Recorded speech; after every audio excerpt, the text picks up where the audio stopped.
Hello दोस्तों, एक बार फिर से आपका अपना YouTube channel Shiv Ganesh academy पर स्वागत है। और आज हमारी हिंदी क्लास और हिंदी क्लास में एक टॉपिक लेकर गए हैं, जिस टॉपिक का नाम है समास।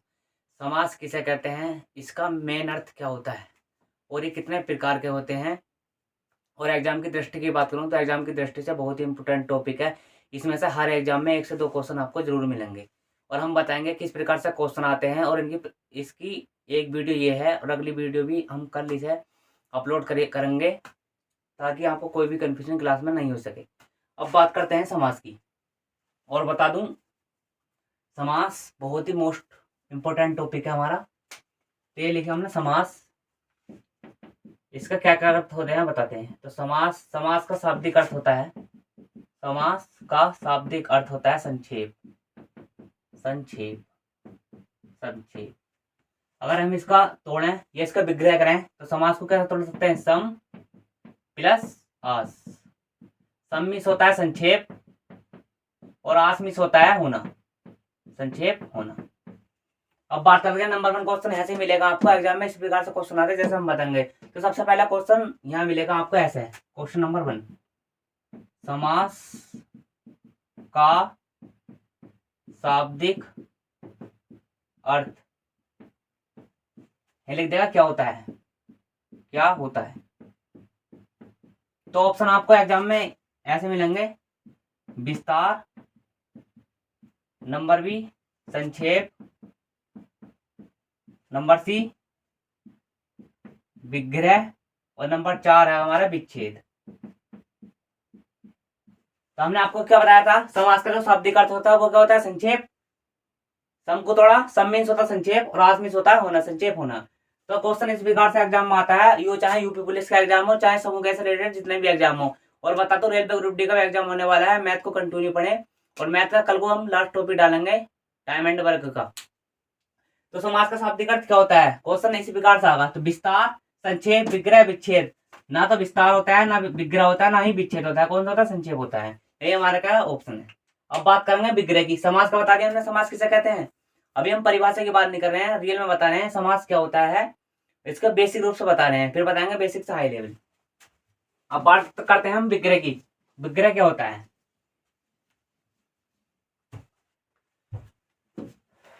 समास के बारे में हमने आपको जानकारी दे दी। अब बात करेंगे समास विग्रह। समास विग्रह, समास विग्रह। तो लिख देना समास पद, समास पद के सभी पदों को तोड़ने, या कह सकते हैं विग्रह। विग्रह को हम तोड़ना भी कह सकते हैं। समस्त पद के सभी पदों को तोड़ने की प्रक्रिया, प्रक्रिया को समास विग्रह कहते हैं। देखिए हमारा समास विग्रह, जैसे हमने कोई शब्द लिया, ये ले लिया यथाशक्ति, यथाशक्ति। तो ये जो हमारा शब्द हमारा यथाशक्ति, इसमें अभी हम ये नहीं बता रहे हैं कौन सा समास है। हमने कोई शब्द लिया यथाशक्ति, तो ये क्या हमारा समस्त पद हो गया, ये हो गया हमारा समस्त पद। इतना ये जो हमारा ये हो गया समस्त पद। जब इसे तोड़ेंगे, इसका विग्रह करेंगे तो कैसे लिख सकते हैं हम, शक्ति के अनुसार, शक्ति के अनुसार। ये जो हमने करा, ये एक पूरा पद था समस्त पद यथाशक्ति। जब हमने इसका विग्रह करा तो विग्रह कैसे लिख करेंगे हम, इसका शक्ति के अनुसार। ये इसका अर्थ जो होता है वो होता है यथाशक्ति का, शक्ति के अनुसार। ये हो गया हमारा समास विग्रह, समास विग्रह। तो हमने यही तो बताया था, समास विग्रह मीन्स होता है तोड़ना। किस के एक पद दे देगा कैसे किस प्रकार से हमें तोड़ना है। तो समस्त पद के सभी पदों को तोड़ने की प्रक्रिया को हम क्या कहते हैं, समास विग्रह कहते हैं। जैसे हमने कोई शब्द लिया था, हमने लिया था यथाशक्ति, तो शक्ति, इस शब्द को हम कैसे लिख सकते हैं, शक्ति के अनुसार। यथाशक्ति हो गया समास पद, और जब हमने विग्रह करा इसका, इसे तोड़ा हमने, तो क्या हो गया, शक्ति के अनुसार। यही हमारे क्या है, समास विग्रह हो गया। अब बात करते हैं इसकी परिभाषा की। और एक बार बता दूं आपको, कंफ्यूज नहीं होना है। और समास और संधि में क्या अंतर है ये भी बता देता हूं मैं आपको अभी। एक होता है हमारा समास और एक होता है संधि। क्वेश्चन बनता है ऐसे, तो दो शब्दों के मेल से जो बनता है, दो शब्दों के या दो से ज्यादा हो, दो शब्दों के मेल से, मेल के योग से, योग मीन्स होता है जोड़, तो समास में क्या होता है, दो शब्दों के मेल के योग से जो मिलकर के बने शब्द होते हैं वो क्या कहते हैं, समास होते हैं।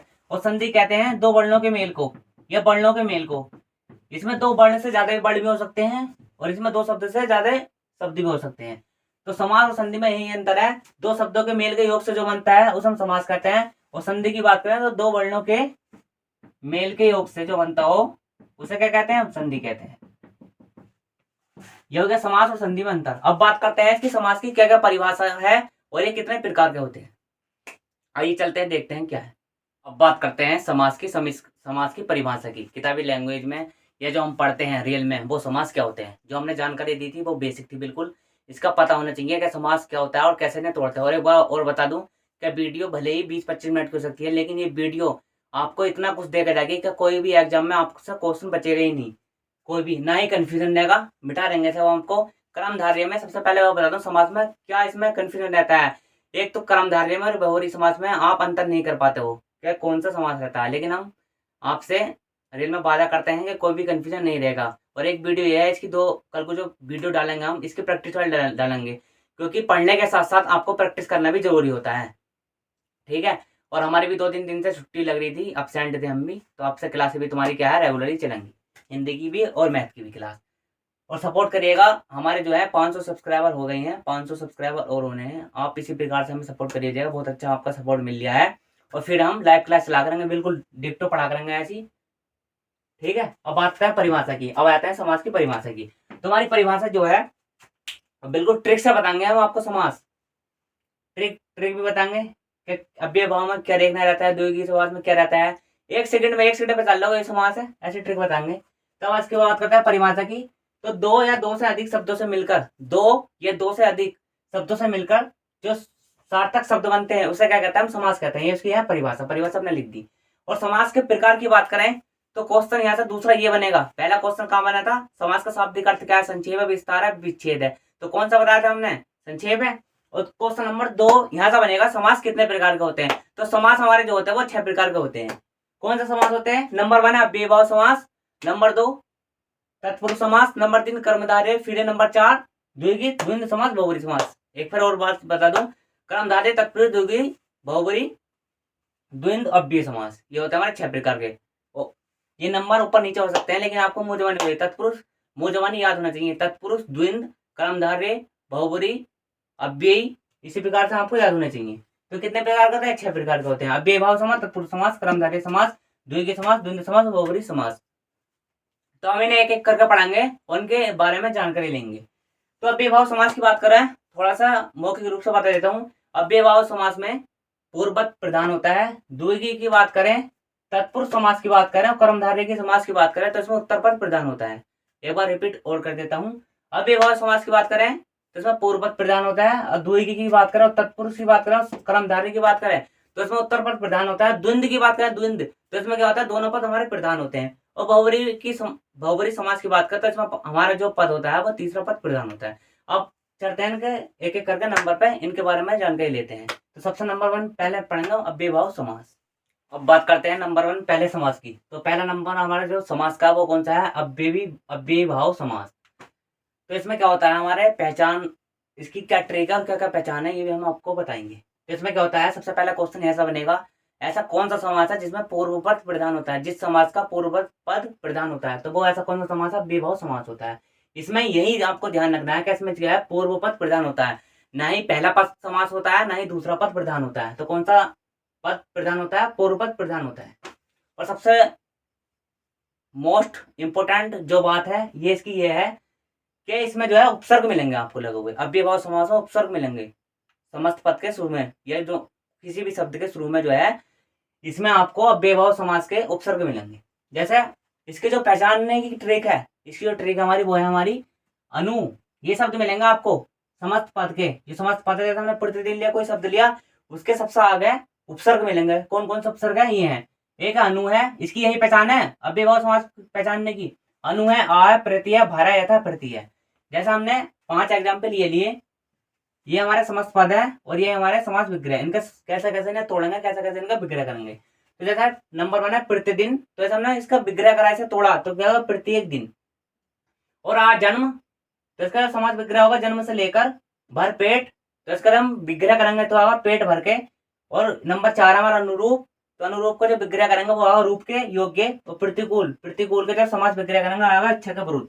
एग्जाम में ये नहीं आना कि आपके समास विग्रह कैसे होने हैं, क्या प्रतिदिन लिख देगा इसका आगे, क्या बताओ इसका समास विग्रह होना है। एग्जाम में ये शब्द मिलेंगे आपको, या तो प्रतिदिन मिलेगा या आजन्म मिलेगा, ये शब्द इस प्रकार शब्द मिलेंगे आपको, कोई सा भी मिल जाएगा आपका एग्जाम्पल। जैसे दे देगा आजन्म, इनमें कौन सा समास है, द्विंद है, द्विगीय है, क्या है, तो हमारा कौन सा समास है आजन्म में। ये हमने क्या पहचान बताए थे, अनु मिल जा आपको, कोई भी शब्द के वाक्य के शुरू में उपसर्ग मिल जा, अनु मिल जा, आ मिल जा, प्रति मिल जा, भर मिल जा, आंख मीच के लगा दो, क्या है अव्ययभाव समास हमारा। जैसे प्रति मिल गया तो भूल जाओ इसे, समास विग्रह को, किसका समास विग्रह कैसा मिल जा, इसकी यही ट्रिक है, प्रति मिल जा, आ मिल जा, भर मिल जा, अनु मिल जा, प्रति मिल जा, तो कौन सा समास है, विवाह समास। अब बात करते हैं नंबर 2 समास की। आशा करता हूँ आपको ये समास समझ में आएगा, इसी प्रकार से हम इच्छा बताएंगे। मैं अब भी कहता हूँ वीडियो थोड़ी लंबी हो सकती है, लेकिन हम ऐसा समझा देंगे आपको, ऐसी ऐसी ट्रिक लेकर गए हैं कि आपको समास पढ़ने की दोबारा जरूरत ही नहीं पड़ेगी। अब बात करते हैं नंबर 2 की। अब आते हैं नंबर 2 पे, तो नंबर 2 है हमारा तत्पुरुष समास। तो तत्पुरुष समास में क्या होता है, इसमें हमारा उत्तर पद प्रधान होता है, इसमें पूर्व पद प्रधान नहीं होता। इसमें क्या होता है हमारा, सबसे पहला क्वेश्चन ऐसे बनेगा, ऐसा कौन सा समास है जिसमें उत्तर पद प्रधान होता है, तो कौन सा पद है, तत्पुरुष समास है। अब आते हैं तत्पुरुष समास। देखे हमने बताया था आपको समास कितने प्रकार का होता है, 6 प्रकार के होते हैं, अव्ययभाव, तत्पुरुष, इसी प्रकार 6 बताए थे। अब आया हमारा नंबर दूसरे पर तत्पुरुष समास। इसके भी क्या हमारे 6 प्रकार होते हैं। आपसे इस समास में गारंटी देता हूँ, ये नहीं पूछेगा तत्पुरुष समास के कितने प्रकार होते हैं, लेकिन हमें पढ़ाना आपको, हमें करनी है टीचिंग, हम आपको विस्तार से पढ़ाना है, तो इसलिए बताया हमने तत्पुरुष समास के भी 6 प्रकार होते हैं। कौन कौन से होते हैं हमने आपको बताया था, आपको ध्यान होगी, हमारी अगर हिंदी की वीडियो नहीं देखी तो देख लो। हमने बताया था आपको कारक चिन्ह, कारक चिन्ह कितने बताया था हमने, 8 कारक चिन्ह बताए थे, कौन कौन से थे, तो उसी में से लिए गए हैं ये तत्पुरुष समास। कौन कौन से प्रकार हैं, तो नंबर 1 है कर्म तत्पुरुष, जैसा हमने बताया था, कर्ता ने कर्मों कर्ण से संप्रदान के लिए अपदान होने, अधिकरण में पर संबोधन का की केड़, अधिकरण में पर, ये हमने बताया था 8 कारक चिन्ह आपको, तो उसमें से लिए गए हैं तत्पुरुष समास में। तो सबसे पहला नंबर 1 है हमारा कर्म तत्पुरुष, और इसकी पहचान क्या है हमारी, कर्म में मिलेगा को, कोई वाक्य दे देगा को। और नंबर 2 है हमारा कर्ण तत्पुरुष समास, उसकी पहचान मिलेगी से मिलेगा, ये के द्वारा मिलेगा। जब शब्दों का हम समास विग्रह करेंगे तो आपको पहचान ये मिलेगी, को मिलेगा, से के द्वारा मिलेगा, और संप्रदान तत्पुरुष में क्या मिलेगा, के लिए मिलेगा, और अपादान तत्पुरुष में क्या मिलेगा, अलग होने के लिए।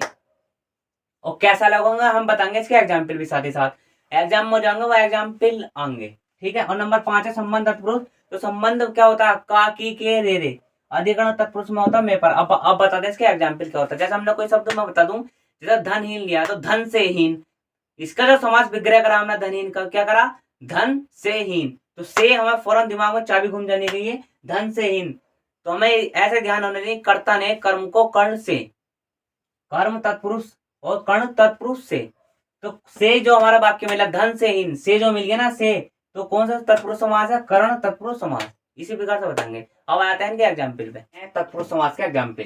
जैसे एग्जाम में इसी प्रकार दे देंगे, समस्त पद इनमें से कोई से भी पद दे देगा आपको, जैसे धनहीन दे देगा, तो धनहीन में कौन सा समास है, तो आपको समास विग्रह आना चाहिए इनका। तो धनहीन का जब हम विग्रह करेंगे, ऐसे तोड़ेंगे, तो हम लिखेंगे इसका अर्थ धन से हीन। धन से हीन का मतलब क्या है, हमने आपको पहले क्या बताया था, से मिल गया, तो वो क्या बताया था हमने, कर्ता ने कर्म को कर्ण बताया था, लेकिन वो कर्ण नहीं है, धन से हीन हो रहा है, धन से अलग हो रहा है, तो वो कौन सा समास लगेगा हमारा, अपदान लगेगा।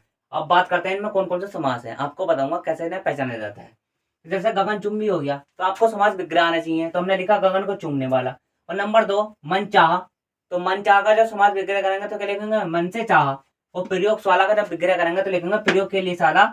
और धनहीन का जब विग्रह करेंगे समास विग्रह तो क्या लेंगे, धन से हीन। अब बात करते हैं राजपुत्र, तो राजपुत्र क्या होगा, राजा का पुत्र, इसका हमारा क्या समास विग्रह है। और आप बीती की बात करेंगे तो इसका जब समास विग्रह करेंगे क्या होगा, आप पर बीती। अब बात करते हैं कौन कौन से समास है, ये तत्पुरुष समास के भेद चलने हैं, उसके एग्जाम्पल है, तो बताएंगे हम। जैसे गगन को चूमने वाला, इसकी पहचान क्या बता दी हमने, को मिलेगा, से मिलेगा, के लिए मिलेगा, से मिलेगा, का मिलेगा, पर मिलेगा, ठीक है, आपको कंफ्यूज नहीं देखना है। तो गगन को चूमने वाला क्या होता है हमारा, ये आपको एग्जाम्पल इसी प्रकार मिलेंगे, ये पद मिलेंगे। क्या प्रयोगशाला में कौन सा हमारा क्या समास विग्रह है, तत्पुरुष समास है। और तत्पुरुष समास में कौन सा, ये हम देखेंगे। तो बात करेंगे गगन को चूमने वाला, हमें को मिल गया, तो हमारे जो हमने सरणी बताए थे हमने आपको, तो आपको वो याद होनी चाहिए। तो कर्ण को, तो ये क्या हमारा कर्ण तत्पुरुष समास हो गया, ये हमने समास लिख लिए, कर्ण तत्पुरुष। कौन सा समास हो गया? कर्ण तत्पुरुष। आपको देख नहीं दिया? देख दिया होगा, कर्ण तत्पुरुष।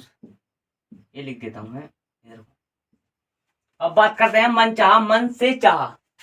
तो कर्ता ने कर्म को कर्ण से, तो कौन सा? यह कर्म, सॉरी, ये हमारे क्या, हमारा कर्म तत्पुरुष है। कर्म तत्पुरुष समास, सॉरी गलती हुई। ये क्या हमारा कर्म तत्पुरुष समास, ये क्या हमारा कर्ण तत्पुरुष समास। हमने सरणी बताया था 6 प्रकार के कर्म को कर्ण से संप्रदान के लिए, अपादान अलग होने के लिए, और संबोधन फिर अधिकरण। तो मन से चाहा, ये कौन सा है समास? कर्ण तत्पुरुष, कर्ण तत्पुरुष। अब बात करें नंबर 3, प्रयोगशाला, प्रयोग के लिए शाला। तो के लिया, इसकी पहचान क्या थी संप्रदान की? के लिए। तो ये कौन सा हमारा तत्पुरुष समास है? संप्रदान तत्पुरुष समास, संप्रदान तत्पुरुष समास। अब बात करते हैं नंबर 4 की, धनहीन। तो धन से हीन, देखने में आपको लगेगा ये हमारा क्या है, यहाँ भी से था, यहाँ भी से है, क्या कर्ण तत्पुरुष समास है। लेकिन आपको इन शब्दों की जानकारी भी होनी चाहिए। क्या धनहीन, धन से हीन मतलब धन से अलग हो रहा है, तो इसमें कौन सा समास लगेगा? अपदान लगेगा। इसमें अपदान अलग होने का भाव दिखा था, अपदान। जैसे पेड़ से पत्ता गिरता है, हमने कारक चिन्ह बताए थे, तो जब पेड़ से पत्ता गिरा तो वो अलग हुआ, टूट करके अलग हुआ। तो ऐसे ये धन से हीन, जब धन है नहीं तो धन से बिल्कुल खत्म ही हो गया। तो ये क्या होगा हमारा? अपदान तत्पुरुष समास, अपदान तत्पुरुष समास। अब बात करते हैं नंबर 5 पर, राजपुत्र। ये हम इसका जब समास विग्रह करेंगे, क्या होगा? राजा का पुत्र। ये क्या होगा? कहा क्या हुआ? संबंध तत्पुरुष समास, संबंध तत्पुरुष। और नंबर 6 मिला, आप बीती। आप बीती है नंबर 6 हमारा एग्जाम्पल। तो आप पर बीती, ये क्या बताता? अधिकरण। ये क्या हमारा हो गया? अधिकरण तत्पुरुष समास, अधिकरण तत्पुरुष। अब बात करते हैं नंबर 3 की, समास की। यह आपको आशा करता हूं कि ये भी समझ में आ गया होगा। अब बात करें नंबर 3 समास की, क्या है? नंबर 3 पर, नंबर 3 हमारा कर्मधारय समास में है। तो इसमें क्या होता है? हमारा उत्तर पद प्रधान होता है। तो इसमें ऐसे रहेगा, एक किस किस का उत्तर पद प्रधान होता है बताऊं? एक होता है द्विगी का, हाँ, एक होता है द्विगी का, एक होता है कर्मधारय समास का, और एक कौन सा बताया था? तत्पुरुष समास का, ध्यान रखो। तो इसमें क्या होता है? तीसरे कर्मधारय समास में इसमें क्या होता है? उत्तर पद प्रधान होता है। और उसकी पहचान जो हमारी ट्रिक है वो यही है, क्या जब इसका इन शब्दों का हम विग्रह करेंगे या समास विग्रह करेंगे तो आपको पहचान यही मिलेगी, है जो मिलेगी या के समान मिलेगी। है जो के समान क्या होता है ये हम बताएंगे। तो ये समास पद दे देंगे आपको, इनमें से कोई से भी एग्जाम्पल दे देगा। चरण कमल, इसमें कौन सा समास है? तो इसका समास विग्रह करेंगे तो कैसा होता है आप देखते हैं। तो सबसे पहला नंबर एग्जाम्पल हमारे 1 2 3 4 5 है, पहला, दूसरा, तीसरा, चौथा और 5वां। तो चरण कमल, तो इसका समास विग्रह क्या होगा? चरण के समान कमल। लाल मणि, लाल है जो मणि, समास विग्रह कर रहे हैं हम इसका। महापुरुष, महान है जो पुरुष। नीलकंठ, नील है जो कंठ। मृग नयन, मृग के समान नयन। तो पहचान क्या होगी इसके समास विग्रह की? ये मिल गया के समान, है जो, है जो, है जो और के समान। तो हमने यही तो पहचान बताई, एक मिल गया है जो और हो गया के समान। तो आंख मीच के लगा दो कौन सा समास है? कर्मधारय समास। सब एग्जाम्पल का आएगा हमारे कर्मधारय समास की। यही पहचान आपको, यही पहचान ध्यान रखनी है। जब आप इन शब्दों का समास विग्रह करेंगे तो आपको पहचान ये रखनी है कि शब्द जब इसका विखंडन करेंगे, जब इसे तोड़ेंगे तो आप ये निकल कर आएगा है जो या के समान। जैसे आया चरण कमल, जब इसका हमने समास विग्रह करा, तोड़ा के निकल गया चरण के समान कमल। इसी प्रकार से है जो, तो के समान है जो, इसको पहचान मिलेगी। तो आपको यही ध्यान रखना है। अब बात करते हैं नंबर 4 समास की। नंबर 4 समास कौन सा? द्विगी समास। अब आते हैं नंबर 4 पे। तो द्विगी पहचानने की ट्रिक बताएंगे, द्विगी समास पहचानने की ट्रिक क्या है। तो सबसे पहले हम ये देखेंगे इसमें क्या होता है। द्विगी समास में हमारा कहता है उत्तर प्रधान, उत्तर पद जो हमारा प्रधान होता है, और ये हमारे हैं समास पद, और ये हमारे समास विग्रह। इन शब्दों का कैसा कैसा विग्रह होता है। बात करें सप्तऋषि, तो हमने विग्रह करा 7 ऋषियों का समूह, दोपहर, दोपहरों का समूह, चौराहा, 4 राहों का समूह, नवरात्र, 9 नवरात्रियों का समूह, और त्रिकोण की बात करें 3 कड़ों का समूह। इन्हें पहचानने की ट्रिक क्या होती है? द्विगी को ऐसे रखो, द्विगी, द्विगी मीन्स दोगुना, द्विगी मीन्स दोगुना, द्विगी मीन्स दोगुना। दोगुने से निकल कर आता है दो, दो गुने को कहते हैं दो, तो दो से निकल के आता है। इसमें सबसे पहले ध्यान ये रखना है, इसमें जो है पहला पद जो है संख्यावाचक होता है। इसमें क्या होता है? हमारा पहला पद संख्यावाचक होता है। ध्यान कैसा होता है? द्विंद में और द्विग में अंतर नहीं कर पाते। द्विंद में दोनों पद समास होते हैं, जिसे हम इसके बाद बताएंगे। और द्विग में क्या होता है हमारा? इसमें उत्तर पद प्रधान होता है। द्विगी मीन्स कहते हैं दुग्गी, द्विगी से रखो ध्यान, दुग्गी, दुग्गी से होता है दोगुना, तो दोगुना कहते हैं दोगु। तो इसमें पहला पद संख्यावाचक होता है, और पहचानने की ट्रिक यही है, पहला पद संख्यावाचक होता है। कैसे? जैसे एग्जाम में ये शब्द में से कोई सा भी शब्द जाएगा, जैसे सप्तऋषि जाएगा, तो इसमें कौन सा समास है? सप्त मीन्स होता है 7, 7 गिनती मिल गई, संख्या मिल गई हमें, तो ये हमारा द्विगुणी समास हो गया।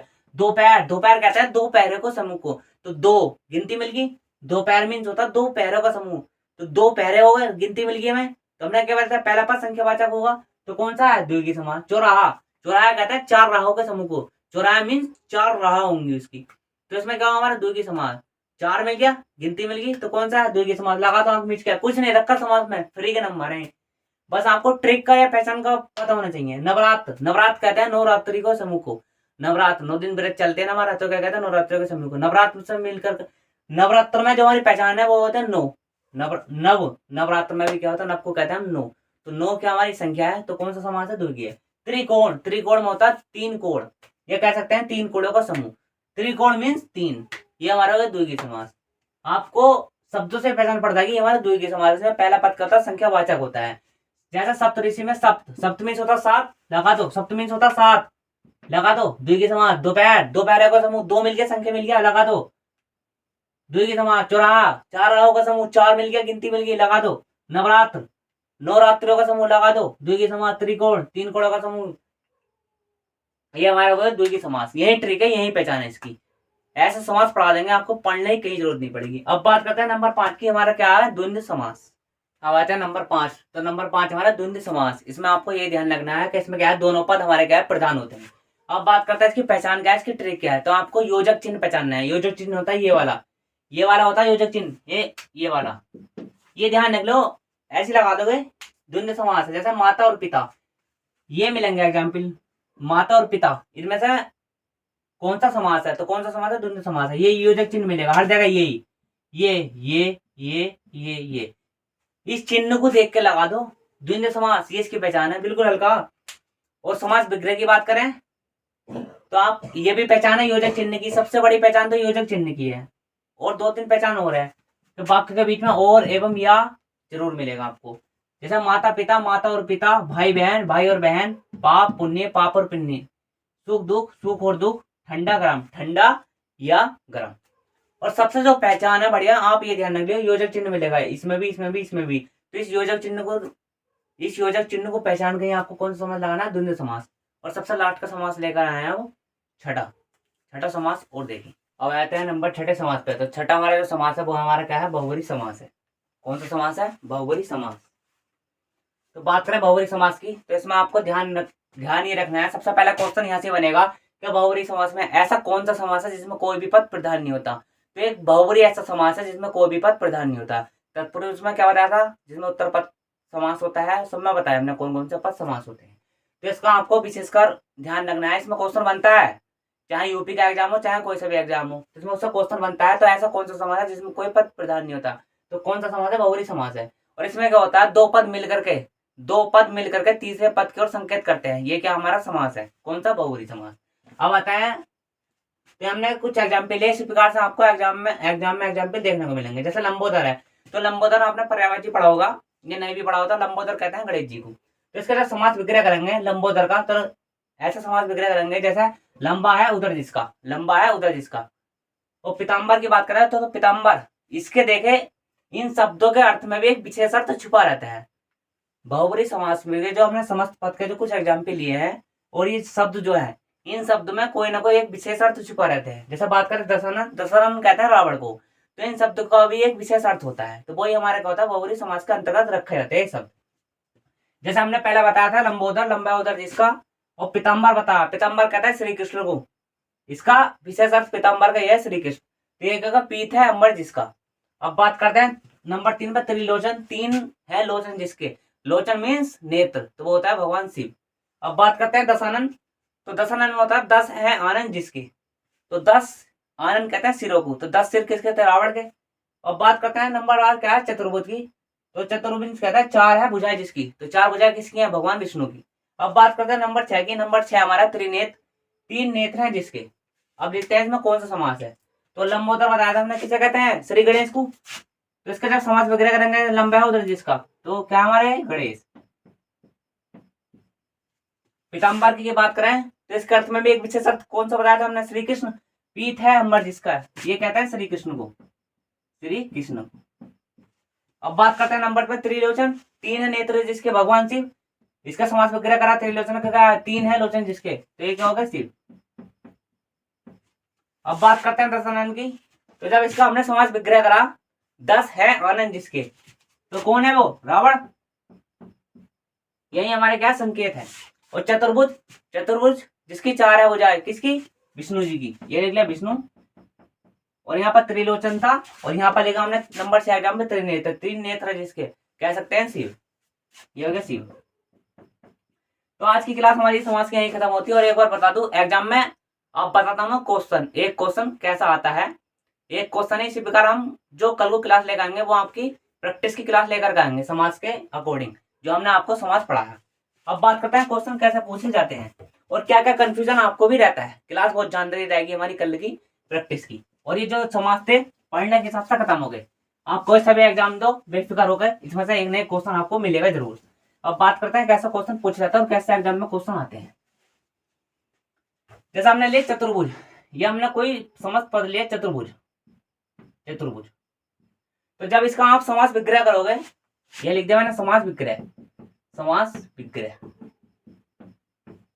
तो कैसा करेंगे, 4 है भुजाएं जिसकी, यहां को लिख देता हूं, 4 है भुजाएं जिसकी। तो एक तो हमारा बहुरी समास है, एक क्या हमारा चतुर्भुज की तरह 4 भुजाएं जिसकी, अर्थात कह सकते हैं भगवान विष्णु। अब बात करें चतुर्भुज में से भी, तो हमने द्विगीय समास में जो पढ़ाया था कि इसका पहला पद जो है हमारा संख्यावाचक होता है। तो चतुर्भुज का समास विग्रह है, ये चतुर्भुज को हम तोड़ेंगे तो क्या निकल गया, 4 है भुजाएं जिसकी, 4 है भुजाएं जिसकी। तो हमारा क्या है 4, ये हमारा जो 4 क्या हमारा यही कि हमारा संख्यावाचक है। तो बात यहाँ पर फंस जाती है कि प्राथमिकता किसे देंगे, एक तो द्विगीय समास है और एक है बहुवरी समास। तो इसके ऊपर ही हम कल को जो है प्रैक्टिस की क्लास आपकी लेकर जाएंगे। और आज की हमारी मैथ की क्लास यहीं पर समाप्त होती है। देखिए पढ़ने के हिसाब से जैसा आप कोई भी टॉपिक पढ़ते हो, समास ले लो, संधि ले लो, कोई सा भी टॉपिक ले लो, वाक्य ले लो, तो जैसे हमें पढ़ना जरूरी होती है उसके हिसाब से प्रैक्टिस करना भी जरूरी होता है। तो कल की क्लास बहुत इंपॉर्टेंट है, प्रैक्टिस है, उसमें हमने अपना अकॉर्डिंग प्रश्न लिए हैं, कौन कौन से किस प्रकार से आते हैं। ठीक है, तो आज हमारी ये हिंदी क्लास यहीं पर समाप्त होती है। अगर हमारा कंटेंट अच्छा लगा हो, पढ़ाने का तरीका आपको अच्छा लगा हो, तो ज़्यादा से ज़्यादा हमारे चैनल को लाइक करें, शेयर करें और सब्सक्राइब जरूर करें। जय हिंद, जय भारत।